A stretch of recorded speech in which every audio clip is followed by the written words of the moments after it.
હાલો. હા, કોણ બોલો? કોનું કામ છે? આપણે ઓલા યુટ્યુબ માં કઈક આમે વિડીયો જોયા હતા, ઈ નંબર છે ભાઈ? હા. બરાબર. મનસુખભાઈ નામ છે ને? હા. તો આપણે આ તમે ચાંદલો કરો, ચાંદલો હા. ચાંદલો તમે કરો હા. એટલે ઈ સનાતનમાં આવે કઈ રીતનો આવે? નહીં, એ કંકુ નો આવે. ઈ તો કંકુ નો આવે ઈ તો મને ખબર છે. તો એટલે આપણે આમ હિન્દુ ધર્મ વાળે લાગે વળગે નહીં? નહીં, એને કઈ લાગે વળગે નથી. હિન્દુ ધર્મ વાળે ક્યાંય એવું સર્ટિફિકેટ છે કે ચાંદલો કરે હિન્દુ ધર્મમાં આવે એવું? નહીં, સર્ટિફિકેટ તો નથી. તો તમને એવું કોઈ કીધેલું કે હિન્દુ ધર્મ ની અંદર આવા ચાંદલા કરવા એમ? હા, સનાતનમાં જ છે ને. સનાતન બનાતનમાં એકયમાં નથી. હિન્દુ ઈ એક માણસના શરીરની શોભા છે. ચાંદલા કરવા, મેકઅપ કરવા, પછી કાજલ કરવા, ઈ એક શરીરની શોભા છે. હારા કપડા પહેરવા. બાકી નાગા ફુગા રહીને ઢકડો તો તમને કોણ ના પડે? જુનાગઢમાં કે નાગા ફુગા નથી. એટલે આ સમયમાં તો આમ તમે કદાચ બહાર નીકળ્યા હોય ચાંદલો કરીને, બરાબર? એ તો આમ તમે બુદ્ધ ભગવાનને માનો ને? અમે હા, અમે બધાને માનીએ. બધાને? જે જીવ માત્ર હોય એ બધાને માનીએ. બાકી તો અજીવ હોય એ કોઈને અમે ન માનીએ. બરાબર.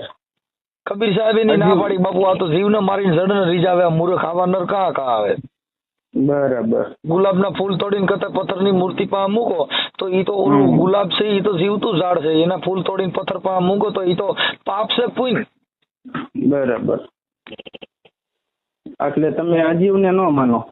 અજીવને તમે કરો હું અજીવ થોડો જવાબ દે? 80 વર્ષ ડોહી હોય ને એને ઘરે ગયા હો રાતે 12 વાગે તો ઈ ધ્રુજતી કે બાબા તાર પાણી પીવું છે ભાઈ, ખાધું કે નહીં? આ કોઈ દી બોલે? હા. એટલે એમાં એવું છે કે આપણે તમે કોણ બોલો છો પેલા તમારું નામ દો? હું ચૌહાણ રાહુલભાઈ બોલું, ભાવનગર, ચિત્રા ભાવનગર. હા. એસસી માંથી, એસટી માંથી, ઓબીસી માંથી? તળપદા કોળી. ઓકે, બોલો બીજું. બસ જો ને આવું બધું તમારે રેકોર્ડિંગ સાંભળ્યું, મેં કીધું ફોન કરી દઉં. છે બીજું કઈ? તમે તમારે ડિબેટ હોય બોલો, એમાં કઈ વાંધો નથી. હું તમે જે પૂછશો એને જવાબ દઈશ. એટલે મેં કીધું તમે ચાંદલો કરો છો, મેં જાણવા હાટું તે કઈ રીતનું મેં કીધું. બસ કપારે. પછી આ બૈરા તમારે હેથો ને એવું પૂરતા છે ને? બૈરવ? હે, બૈરવ છે તો પૂરતા છે એમ? હા. અમારી બાજુ નથી પૂરતી, પણ બીજા પૂરતા હોય તો ખબર નથી. એટલે સાંભળ્યું છું મેં. હા. આમ ભગવાનને નથી માનતા, પણ એ બેન ને મેં હેથો પૂરતા જોયા હતા, એટલે હું નહોતો. હા. તો એ બેન ઉયા ગયા હતા, સમજ્યા? હા. પછી મંગળસૂત્ર ને એવું બધું, ઈ તો મંગળસૂત્ર પહેરવું ને સાહેબ, ઈ કોઈ નિશાની નથી. ઈ એના માટે છે મંગળસૂત્ર. એટલે આ બાઈ લગ્ન થઈ જાય, આ સેતો પૂરવો, એના માટે કોઈ મારે પતિ છે, ઈ એની નિશાની છે. તો હું તમને મોટભાઈ એમ કહું કે ઈ હિન્દુ ધર્મ માં આવે એમ. હિન્દુ ધર્મમાં એવું નથી. હિન્દુ ધર્મમાં બાઈ ની સેતો પૂરવાનું કઈ જગ્યાએ લખ્યું છે?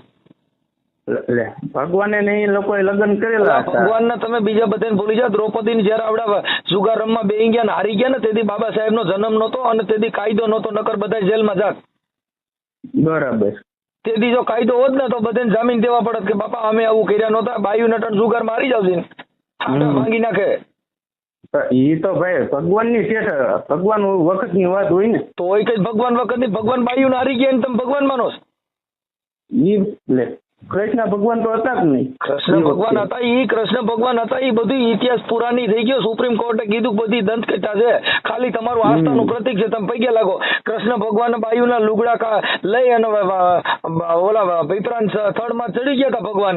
ત્યાં જો કાયદો હોત તો શું થાત? 354 થાત.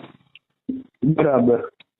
શું થાત? અઢાર બાયુના લુગડા પહેરીને, તમારી બાઈના લુગડા પહેરીને હમણાં એકાદો કાનુડો આવે ને પીપરાન ઝાડે બેસી જાય, તમે ફાંસીએ. ઈ ભગવાનની બધી લીલા હોય, લુગડા કાઢીને નથી આવે એમ? ભગવાનની લીલા હોય ને ભાઈ. હું એમ કહું ભગવાનની લીલા. આસારામ બાપુએ ભગવાનની લીલા કરી, હજી છૂટતા નથી. આસારામ બાપુ આગળ કોઈ હવે તો ભગવાન બધા ડિસ્કો તો એની સભામાં કરોડો માણસ હતા. એની સભામાં કરોડો માણસો હતા ને મોરલી વગાડતા બાપુ. આ કૃષ્ણ ભગવાન હજી અંદર ગયા હજી છૂટ્યા નથી.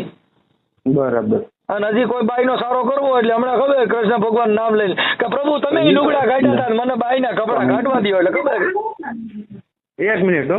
હા હું વાત કરું તમે આવું જાઓ.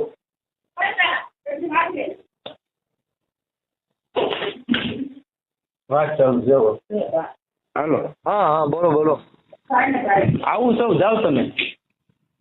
એટલે એમાં એવું છે ભાઈ, હા એ તો ના આપણે શ્રદ્ધાની આસ્થાની વાત છે ને એમ. ઈ મેટર લક્ષ સાહેબ. વિશ્વાસ છે આંધળી સગવડ છે. બે બાજુ મોઢ આવે. આંધળી જોઈ આંધળી હા એને બે બાજુ મોઢ આવે. હાસુ મોઢું કેવી જડે નહીં. એમાં હિન્દુ ધર્મની અંદર આ બધી આંધળી સગવડ છે. અટાણા ભૂવા ભરાડા દાણા જોઈને કરોડોના કૌભાંડ કરે છે. તેથી માતાજી છે તે ગલત હતી. નહીં ઈ બધી વાત આપણે કઈ ગળે નથી ઉતરતી. તો બરાબર આ ધર્મ છે ને દ્રૌપદીને સાંભળો દ્રૌપદીને સોગઠા મારી ગયા તક નહોતા હાર્યા. હા ઇતિહાસ કે છે મારો બાપો લખ્યો છે. ના છે સાચું જ કહેવાય. કૃષ્ણ ભગવાન લીલા કરીને ઓલી બાયુ કુંડમાં નાવા ગયું ને પછી લુગડા લઈને પીપળા થડે સડી ગયા હતા ભગવાન. ઈ વાત સાચી છે ખોટી? નહીં ઈ સાહેબ ખોટી છે. ક્યાં કા ખોટી? ગોપીઓને રાસ રમાડ્યું પછી નાવા ગયું તો લુગડા લઈને આસી ગયો કાનોડા મારા કપડા દઈ દે, કાનોડા મારા કપડા દે. ઈ કોને મારા બાપા લખ્યું? એટલે લખણ ભલે હોય પણ ઈ વાત ખોટી છે. હું તમને એટલે મેં સાંભળ્યું છે. તમે સાંભળ્યું છે તમે ખોટું સાંભળ્યું છે. હા હું તમને સાંભળવું સાચું છે. પણ લે આપણે ગૌતમ કટ્ટર બોલે છે ને ઈ એમ કે એવું કઈ નહોતું એમ. સાહેબ તમે આખી વાત સમજતા નથી. ગૌતમ કટ્ટર એવા તો કેટલાય ગૌતમ કટ્ટર અહીંયા જન્મ લઈને વ્યા ગયા. કબીર સાહેબે કીધું કે ચલતી ચકી દેખ કર રહ્યા કબીરા રોયા, દો પડ કેરી બીચ में બાપુ સાબિત રહે નહીં કોઈ. બાયુ ઘંટુલો લઈને જયારે ઘઉં દઈને ઓલી લોટ દળતી હતી ને ત્યારે કબીર ત્યાંથી નીકળ્યા. કબીર મીડા રોવા કે બાપા તમને શેનું દુઃખ થયું રોવા શું કામ મીડા? એ કે આ ઘંટુલો પડે છે ને એમાં એક દી મારે આની અંદર ઓરાઈ જવાનું છે સાહેબ. મને રોણું એનું છે. એટલે એને આ બે દો પડ કેરી આકાશ ને જમીન ની વચમાં જેટલા જન્મ લઈને આવ્યા ને એ આ જગતમાં વિયા ગયા. કોઈ રહ્યા નથી. રામચંદ્ર ભગવાન વિયા ગયા, કૃષ્ણ વિયા ગયા, ગાંધીજી વિયા ગયા, સુભાષચંદ્ર બોઝ વિયા ગયા. આ મૃત્યુ લોક ની અંદર જે જન્મ ધરે ને એ કઈ ભગવાન નથી. ભગવાન અલૌકિક. આ મનન તમને પવન જે પ્રસરી રહ્યો છે ને દેખાતો નથી. એટલે એને મહાપુરુષોએ રવિરામ મહાત્માએ કીધું બાપુ આ કોણે બનાવ્યો પવન સરખો? આ મારન્યા જે પવન આવે છે એ તમારે ન્યાય છે. છે ને હોય તો ખરા પૂછ્યો નથી એ બધે. એટલે એને કીધું રવિરામ મહાત્માએ બાપુ આ કોણે બનાવ્યો પવન સરખો? બરાબર. આ ઘટો બધે હરકો. હા આવું મહાપુરુષો કહી ગયા. અમે એની વાતો કરી ભાષા મરી જાય ઈવડે ને પૈકી અમે નથી લાગતા સાહેબ. એવો એકાદો બતાવજો એના પૈકી પડી જવું છે. હશે તો નીકળશે તમ તારે કેશું એ રીતે. મેં મારા 3 હાથક પેઢી પૂછી આવું છું. મેં ઇતિહાસ વાંચ્યો ન્યા લગનમાં હજી નીકળ્યો નથી. રામાપીરે જન્મ લઈને વી ગયા. રામાપીરે જે શ્વાસ લીધો એ શ્વાસ આપણે લીધો. ભગવાન રામચંદ્રે જે શ્વાસ લીધો તો એ શ્વાસ આપણે લીધો. કૃષ્ણ ભગવાને શ્વાસ લીધો તો આપણે લીધો. બધાય મહાપુરુષો થઈ ગયા. એ શ્વાસ આપણે પણ લઈ છીએ તો લૂંબો ડોડિયો ઓળખતું નથી. આ નીવડેની જગતમાં પૂજા થાય છે ગુણના વખાણ છે. પણ એમ નહીં તો મારી વાત તમે સાંભળો. તમે જે વાત કરો છો બરોબર કે મરી ગયા ભગવાન નો કહેવાય. હા બરોબર. ભારત ની અંદર 100 કરોડ હિન્દુ છે. એ કઈ ગાંડા તો છે નહીં. હિન્દુ ભારતમાં જન્મ છે. અમેરિકામાં નથી, કોઈ 24 દેશમાં ક્યાંય નથી. અને ભારતમાં જ હિન્દુ છે એમ કહું છું. આ હિન્દુ કરીને બધાને ઠાઠા ભાંગી નહીં. હમણાં ઓલા કોળી મારી તોડી નહીં કહું હિન્દુ વાળા જ હતા.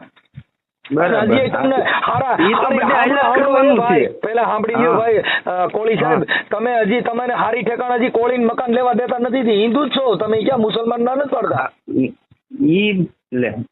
એવું મકાન નું નહીં. અત્યારે જે અરે તમે હજી તમને હારી જગ્યાએ રહેવા નથી દેતા. તમને હજી મંદિરમાં કરવા દેતા નથી. રામનાથ ગોવિંદ સાંભળો, રામનાથ ગોવિંદ રાષ્ટ્રપતિ હતા કોળી સમાજમાંથી. અમે વિરોધ હિન્દુ નો નથી કરતા ભાઈ. તમને ગમે ત્યાં કરવા દે તે ન કરવા. એટલે રાષ્ટ્રપતિ નો કરવા દે. હું તમે કરવા દીધા? હું તમે વાતો કરો છો. તમને કઈ જગ્યાએ પૂજારી બનાવ્યા? કોણ તમારા શિષ્ય છે? કોણ તમને પૈયા લાગે છે? પૂજારી એના હકદાર હોય એ બને ને. અમારે એવા હકદારીની જરૂર નથી. આ દેશમાં બધા જણે ને એ બધા પૂજારી છે ને બધા મહાપુરુષો છે. અમે એને માની છીએ. અમારે એવા પૂજારીની અમારે જરૂર નથી. તમે પૂજારી પાસે જતા તમારે જરૂર, અમારે તેની જરૂર છે. એ તો ભાઈ મારે તો જવું પડે એમ જ છે. હાલ એમ જ નથી. મેટર થઈ ગઈ ને. મેં તમને ક્યાં ના પાડી? તમે પૂજા કરો તમારા ઘરે, કોઈ કઈ બીજી કરો તો એનાથી અમને શું મતલબ છે? અમે તો એમ કહીએ છીએ કે આ સત્ય કોને ગણવું? અમે તો આને સત્ય ગણી છીએ કે જેને પાણી તમે પીઓ આ જગત આખી પીએ છે. આ જે શ્વાસ લે છે આખી જગત લે છે. આમાં તમે- ક્યાંય ભેદભાવ નથી. ભેદભાવ કાંઈ છે જ નહીં ને, હું એમ જ કહું છું. તો આ હિન્દુ ધર્મમાં જ ભેદભાવ છે. જો દલિતો હમણાં બેને મારી નાખ્યા સમઢિયાળામાં, એ હિન્દુ જ હતા. થાનની અંદર ત્રણ દલિતોના છોકરાના તમને કહો ગોળીબાર કરવામાં આવ્યા પોલીસે, એ હિન્દુ જ હતા. ઉના કાંડની અંદર ઢોરમાંથી દલિતોને માર્યા, હિન્દુ જ હતા.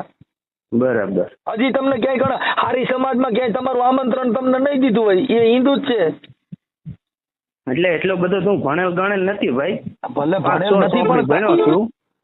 ભણેલ નથી પણ આ હું તમને ઇતિહાસ દઉં છું, બધા છાપામાં લાવેલા ઇતિહાસ દઉં છું. બાપુ હમણાં વાત પાછો તમારી સાચી છે, હું ક્યાં ના પાડું તમ તારે.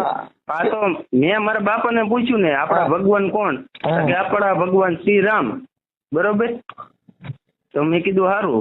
મેં મારા દાદાને પૂછેલું કે આપણા ભગવાન શ્રી રામ છે. રામ 4 પ્રકારના છે. તમે ક્યાં રામની ભક્તિ કરો છો? એટલે એમ તો મારા ગુરુજીએ મને કીધું હતું. મારા ગુરુ છે કે નહીં